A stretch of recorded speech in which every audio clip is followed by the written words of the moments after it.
"Hold me until he's gone," the Korean Mafia boss whispered. The entire room froze. The glass shattered before Hannah realized she had stopped breathing.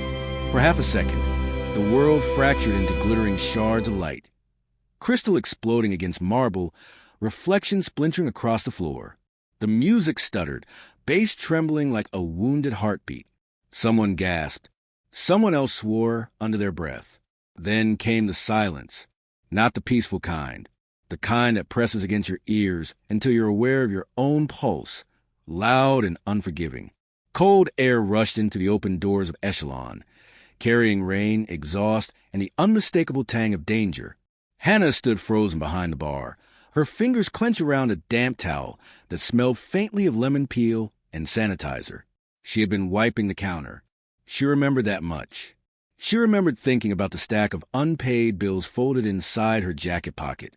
She did not remember deciding to stop breathing. Every eye in the room turned toward the entrance. A man stood there, tall and sharp-edged, his charcoal suit unwrinkled despite the rain slicking his shoulders. Blue and red light from the street flickered across his face, painting him in fragments.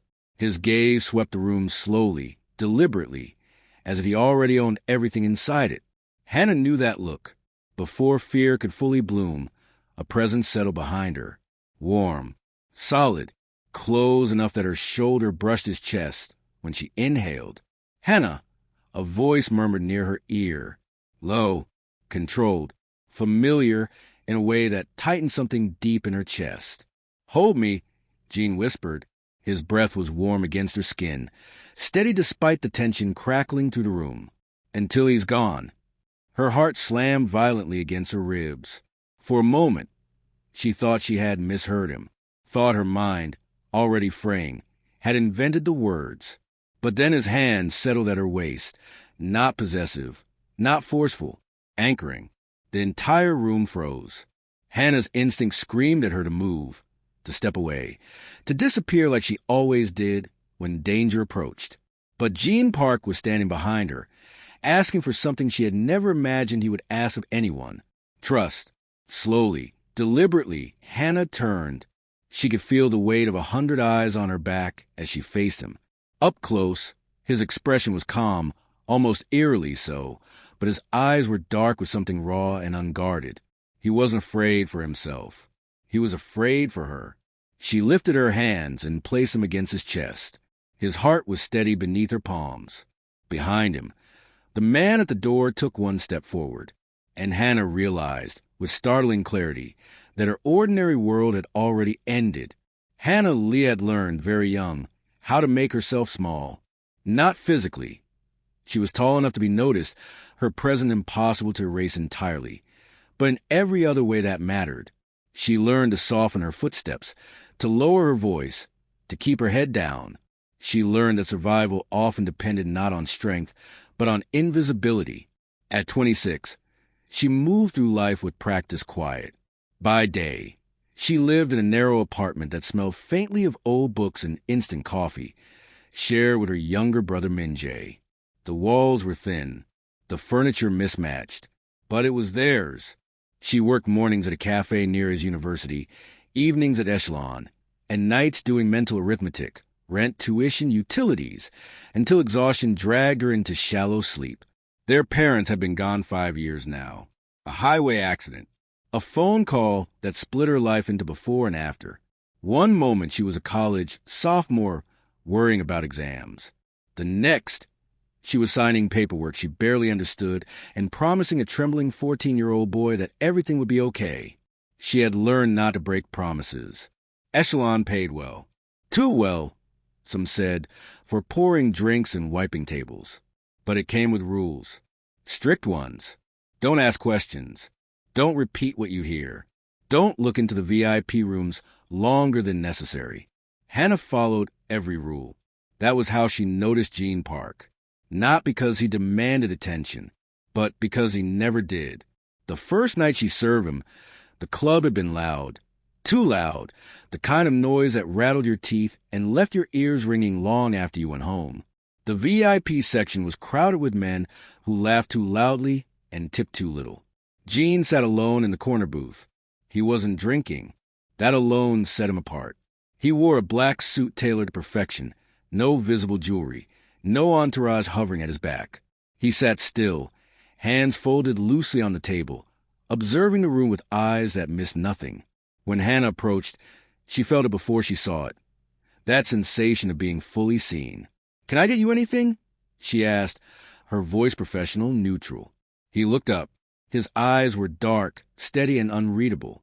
"Tea," he said. "No sugar." She blinked, surprised. "We have—" "I know," he replied calmly. "Chamomile is fine." She nodded and turned away, her pulse quickening for reasons she couldn't explain. When she returned, he thanked her, not absently, not out of habit, like it mattered. After that, he came often, always alone, always quiet. The staff whispered his name when they thought she wasn't listening. Korean, powerful, dangerous, untouchable. Hannah told herself she didn't care. But sometimes when she brought him his tea, she caught him watching her with intensity that made her chest feel tight. Not hungry, not leering, curious, as if he were trying to understand something that didn't fit neatly into his world. The night everything truly began to smell like rain and ozone. Storm clouds pressed low against the city, turning the sky into a bruised smear of purple and gray. Hannah arrived at Echelon early, her jacket damp, her shoes squeaking faintly on the polished floor. She was tired, bone-deep tired. Min-jae had an exam coming up, and she'd stayed up late quizzing him, pretending not to notice the anxiety tight in his smile. By the time the club filled, her body moved on autopilot. Orders, glasses, smiles. She was refilling ice when she felt it, a shift in the room, subtle but unmistakable. The way conversations dipped, the way security straightened. Jean had arrived. She didn't look at him immediately. She never did, but she felt his presence like a change in temperature. Later, when she finally glanced toward the VIP section, she saw him standing. That alone sent a ripple of unease through her. Jean Park rarely stood in Echelon. He observed. He waited. Tonight, he moved with purpose. He crossed the room toward the bar, and the space around him parted instinctively. Hannah set the scoop down and forced herself to breathe evenly. When he reached her, he didn't speak right away. "Walk with me," he said quietly. Her fingers tightened around the counter. "I'm working." "I know." Something in his tone made refusal feel dangerous, not threatening, urgent. She nodded. He led her toward the service corridor near the back, away from the noise and the lights. The music dulled behind them, replaced by the low hum of ventilation and the faint clink of bottles. He stopped and turned to face her. "You're in danger," Jean said. The words hit her like ice water. "I don't think." "Someone has been asking about you," he continued calmly. "Your name, your schedule, your brother." The world tilted. "My brother?" she whispered. "Yes." Fear, sharp and immediate, sliced through her chest. "Why?" For the first time since she had known him, Jin's composure cracked.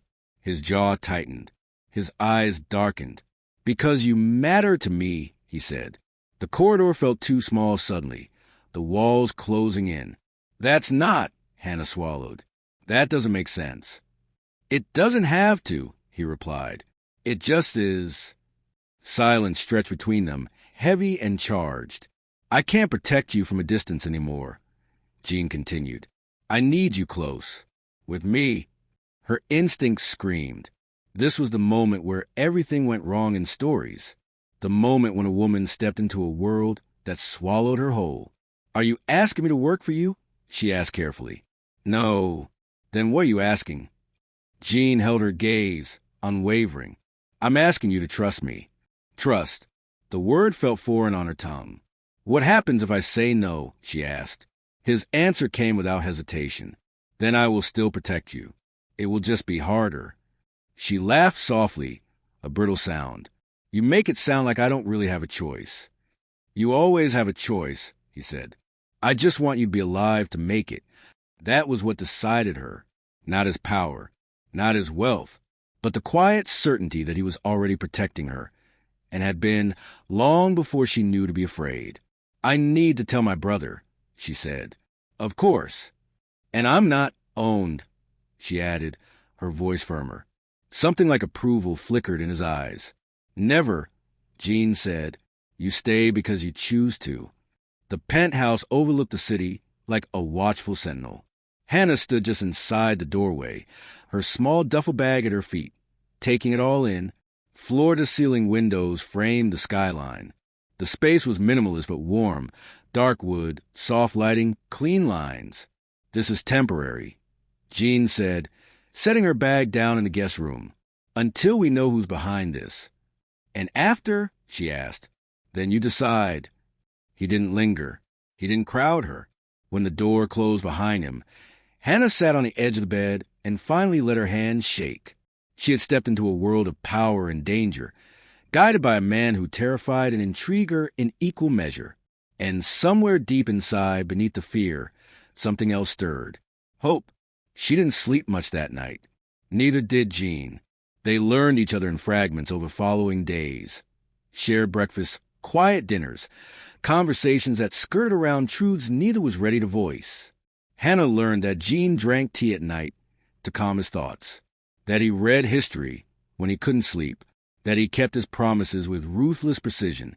Jean learned that Hannah hummed when she was nervous, that she called her brother every night, no matter how late, that she was braver than she knew. And slowly, inevitably, the distance between them began to close. Not physically, emotionally, but danger was patient, and it was watching. Hannah learned Jean Park's world by listening to what was never said.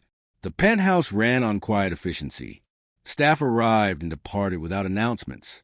Security moved like shadows, present, alert, unobtrusive. No one asked Hannah questions she hadn't volunteered answers to. No one treated her like a curiosity or a liability. That, more than a luxury, unsettled her. She had expected to feel trapped. Instead, she felt watched over. The mornings were the strangest. Jean rose early, always before dawn. Sometimes she heard him moving in the kitchen, the faint clink of ceramic, the low hiss of boiling water. When she joined him, still half asleep, he would already be dressed, dark slacks, crisp shirt, sleeves rolled back to his forearms. "Tea," he would ask, as if it were a peace offering. They sat across from each other at the long kitchen table, city lights slowly bleeding into the sky outside. The silence between them was not empty. It was attentive. On the fourth morning, Hannah finally asked, "Who is asking about me?" Jean didn't look up from his cup. Choi Min-suk. The name landed with weight. "I don't know him," she said. "He knows you," Jean replied calmly. "Or wants to." "Why?" He set his cup down carefully. "Because I made a mistake." She stiffened.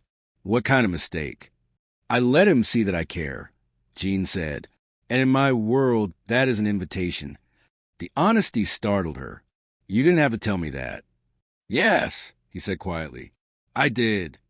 Hannah studied his face. The sharp cheekbones, the controlled expression, the faint shadow beneath his eyes that suggested long nights and heavier thoughts. Power radiated from him effortlessly. But beneath it, she saw something else. Weariness. "You're not invincible," she said before she could stop herself. Jean met her gaze. Something unreadable passed between them. "No," he agreed. "I'm not." Jin's world expanded around her in subtle ways. He never brought her to meetings, never exposed her violence or decisions that would stain her conscience. But she heard fragments, names murmured on phone calls, tension in his shoulders when he returned late, the way his jaw tightened when certain topics surfaced. Once, she found him standing alone on the balcony long after midnight. The city sprawled beneath them, glittering and indifferent. "You don't sleep," she said softly. "Neither do you." She joined him, resting her arms on the railing. The night air was cool, carrying the scent of rain-soaked asphalt. "My father built everything," Jean said without looking at her. "I was educated abroad, groomed to inherit something I never asked for. You could have walked away." "I tried." That caught her attention. And his lips curved into something that wasn't quite a smile. "You don't walk away from blood." Silence followed. Then more quietly, "Power is a cage, Hannah. People think it's freedom. It isn't. She glanced at him. Why are you telling me this? Because you deserve to know who you're standing next to. The words settled deep in her chest. The first real crack in her sense of safety came 3 days later. Hannah was leaving the cafe near Minji's University when she noticed a man across the street. He stood too still, watched too closely. Her steps slowed. Her skin prickled. When she reached the corner, she felt it. Certainty, cold and sharp. She wasn't alone. Her phone vibrated. Jean, don't turn around. Walk into the bookstore on your left. I'm watching. Her breath caught. Hannah woke the next morning with the lingering echo of silence still lodged in her chest. The moment after the glass shattered, the moment before Jean whispered her name. Her body remembered it vividly. The weight of his hands at her waist. The way his heartbeat had stayed steady even as hers threatened to tear free. She lay still in the guest room, staring at the ceiling, listening to the muted sounds of the penthouse coming to life.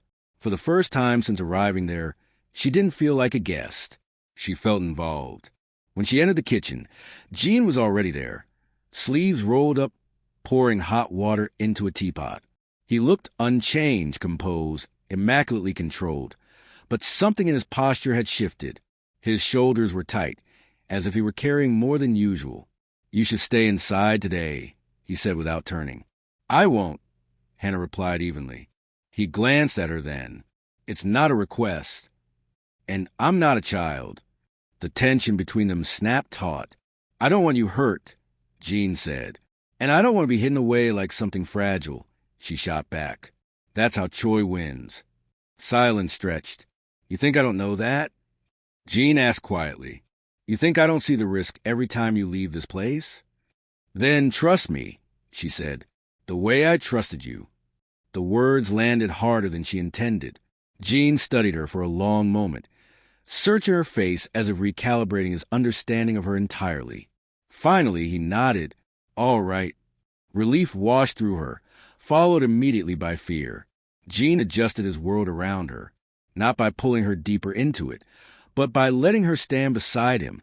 She began accompanying him on daylight outings, always with security nearby, but not smothering. She learned how people responded to him, how rooms subtly shifted when he entered, how conversations changed pitch, how men who considered themselves powerful measured themselves against him in silence.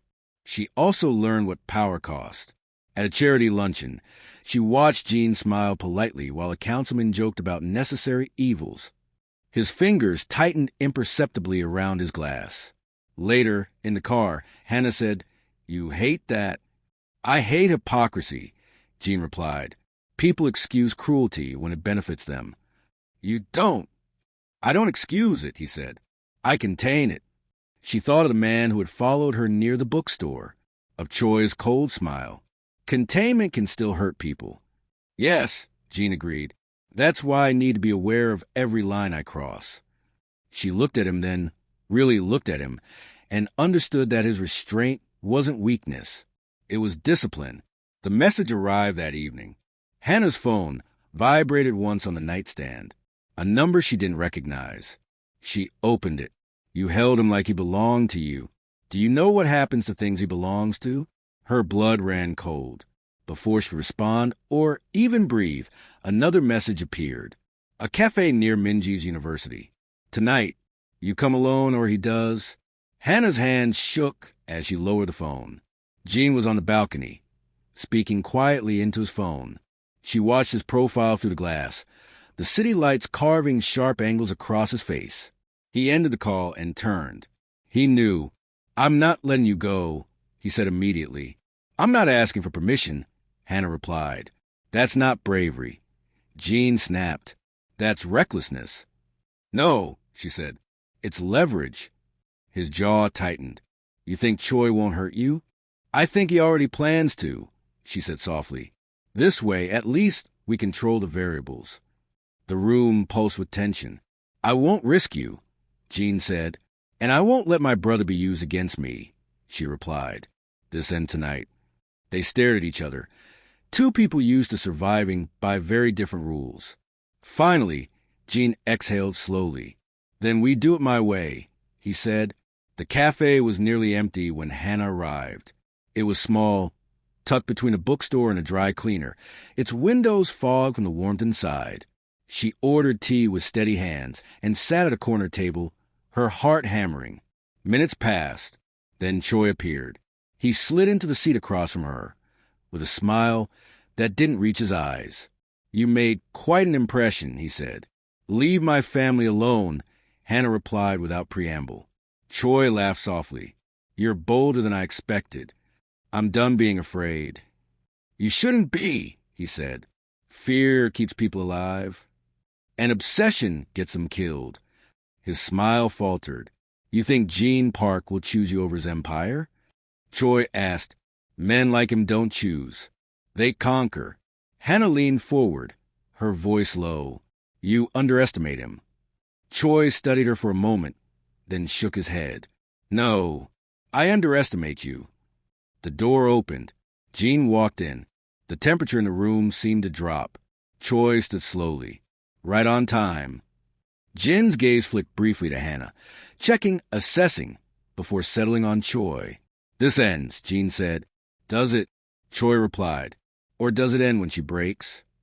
Before anyone could react, Choi lunged. Chaos erupted. Hannah moved instinctively, ducking as Gene stepped between her and Choi, his movements precise and controlled. Security flooded the cafe.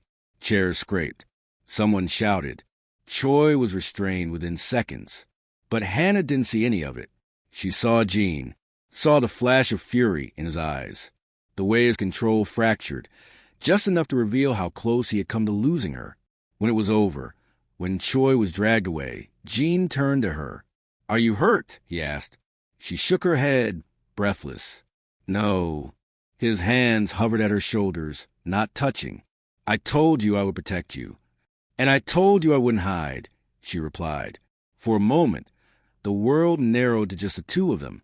Then Gene pulled her into his arms. Not gently, not hesitantly, as if he needed to feel her alive. Hannah froze, then melted into him. His heartbeat thundered against her cheek. His breath was unsteady near her ear. "Don't do that again," he murmured. "I can't promise that," she whispered. He let out a breath that sounded almost like a laugh. "You're impossible, and you're not as cold as you pretend." He pulled back just enough to look at her. Something in his expression shifted, guarded walls lowering, fear and longing colliding. "This terrifies me," Gene admitted quietly. "Me too," Hannah said, "but I don't want to stop." "Neither do I." The air between them was charged, fragile. Slowly, deliberately, Gene rested his forehead against hers. Not a kiss. Something deeper. Something earned. That night, the penthouse felt different. They didn't retreat to separate rooms. Instead, they sat together on the couch, knees touching, the city glowing beyond the windows. Gene told her about his father, about the expectations, the violence, the loneliness. Hannah told him about the night she became Minji's guardian, about the fear of failing him. They didn't touch much. They didn't need to.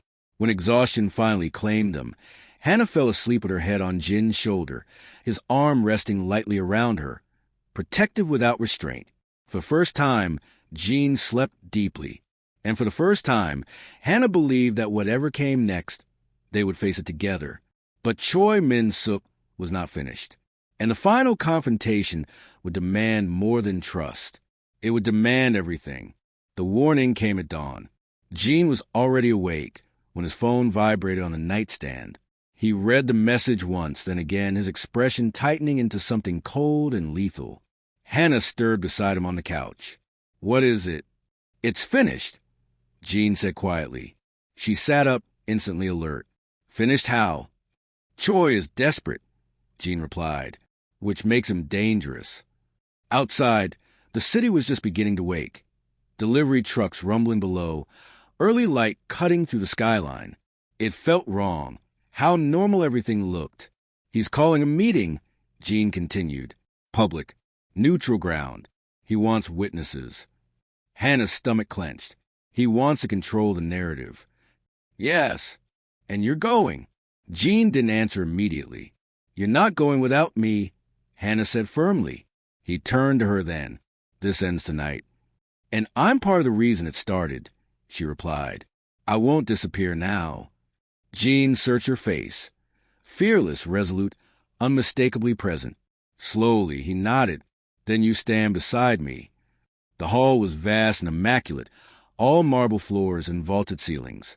A place chosen deliberately, neutral territory where violence was forbidden by unspoken agreement. Powerful men filled the room, murmurs echoing softly as they waited. Hannah felt every gaze when she entered. Jean walked at her side, his presence commanding without effort. Security remained discreet, positioned at the edges. Cameras hovered, eager. Choi Min-suk stood near the center, his smile sharp as a blade. Jean Park, Choi called. You came. I said this would end.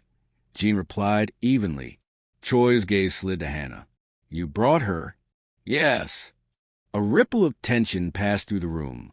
You surprised me, Choi said. I thought you'd learn better than to expose your heart. Jin's voice was calm, lethal. You mistake honesty for weakness. Choi laughed. Let's see if they agree. He turned to the room. Gentlemen, you know the rules of our world. Power demands sacrifice. Control demands detachment. He gestured toward Hannah. And yet Jean Park has chosen sentiment over stability. Hannah felt the weight of the moment pressing down on her chest. She stepped forward. Gasps echoed. Jin's head snapped toward her. Hannah! I won't be silent, she said clearly. The room stilled. I know what you think you see, Hannah continued, her voice steady despite her racing heart. A weakness, a liability, something to be exploited. She met Choi's gaze without flinching. But you're wrong. Murmurs rippled. I wasn't taken, she said. I chose. Choi's smile faltered. I chose to stand beside a man who protects without owning, who leads without cruelty, who understands that power without conscience destroys itself. She turned slightly, looking at Jean, and I choose him knowing exactly who he is. Silence followed, heavy, charged. Choi scoffed. Pretty words. But words don't rule empires. No, Jean said quietly. Actions do. He stepped forward. You tried to leverage fear, Jean continued. You tried to fracture what I value, and you failed. Choi's expression darkened. You think this ends because you say so? It ends because you're finished, Jean replied. A screen at the far end of the hall flickered to life. Documents appeared. Accounts. Recordings. Evidence. Choi's face drained of color. You underestimated her, Jean said. And because of that, you exposed yourself. Security moved. No, Choi shouted. You can't. You broke the rules, Jean said, publicly. Choi was escorted away amid stunned silence. The room erupted into whispers. Jean turned to Hannah. Are you all right? He asked softly. She nodded, tears blurring her vision. You trusted me. Yes, and you let me speak. I always would, he replied. The city felt different afterward. Lighter. They stood on the penthouse balcony that night, the air cool against their skin. Below them, traffic flowed like veins of light. It's over, Hannah said quietly. Jean nodded. He won't recover from this. She leaned against the railing. What happens now?